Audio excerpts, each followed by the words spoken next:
Let's see, this planet and our part of it right now is cold because of the Coriolis effect and the wind and the chill. It's a lot of science on a Sunday. So look at that, the city coming to life with the sun shining. Look at that little arc there, a function of the optics of the lens. Mostly sunny and 37 right now, but it's a cold wind that's blowing west-northwest at 10 miles an hour. So temperatures around the area, yeah, 20s and 30s. It's about a 10-degree spread, and these numbers compared to yesterday definitely cooler than we were, and that's courtesy of that area low pressure that brought in the rain. So, you know, on average it's about 10 degrees colder with the wind. You have wind chills in the teens and 20s. Cities hanging on to that wind chill of 30. Wind chills will be in the 30s if you're lucky. A lot of folks will see their wind chills stuck in the 20s today.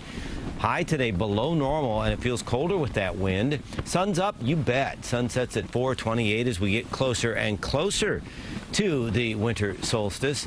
But high pressure right now and over the next few days. It's interesting as you zoom out, you can see that low that brought all the snow into parts of New England. There's also a weak little disturbance that's going to slide by to the south, but we stay dry over the next few days with this next ridge of high pressure. So that's the pattern through the bulk of the work week. However, that rain yesterday, even though I know it was a drag, it did put us back in the wind column for the month. We're running a surplus for December. We still have a deficit, though, for the year. Remember how dry it was? The annual deficit still at 4.78. Next chance for rain isn't coming in until Saturday. So it's quiet right through the period. Saturday, our next chance of rain. I want to show you the holiday countdown. You know, you're only 4 days from Hanukkah, but Christmas is only 19 days away. But today is St. Nicholas Day.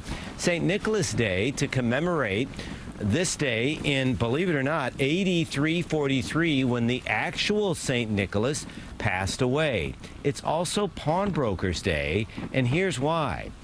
Anytime you go to a pawnbroker shop, you see those 3 golden balls. That's the symbol of pawnbrokers. Well, they represent 3 gold coins or 3 gifts that the actual St. Nicholas gave to 3 impoverished girls when he was actually walking this planet. So there's this very interesting connection between the holly jolly man we know as Santa Claus and St. Nicholas and that shop you know of as a pawnbroker shop.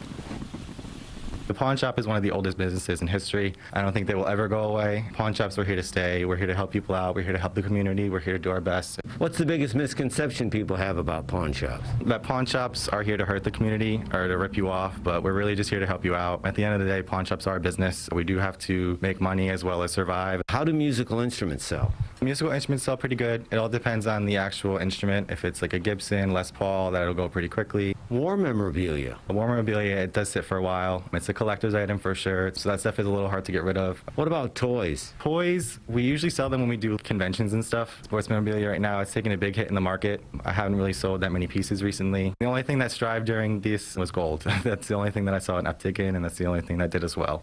I've seen a lot of weird things. I had a gold tooth in one time, right out of somebody's mouth. That was a little strange. I do like Pawn Stars. I don't watch it that often because I live it every day.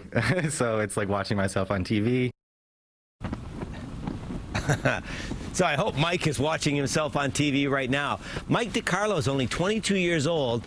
He started working at that pawn shop, Pawn Dingo, when he was 17. Interesting, though, during the pandemic, with the surplus checks, which were great news for everybody, that meant more people could go back and get the gifts or the items they had pawned. So it did have an impact on the pawn business. So just like everybody, they had to change their business model for the pandemic. But happy Pawn Shop Day today, Cindy. Back to you. I think a lot of people are still saying somebody actually pawned a gold tooth. It's not yours. John, thank you.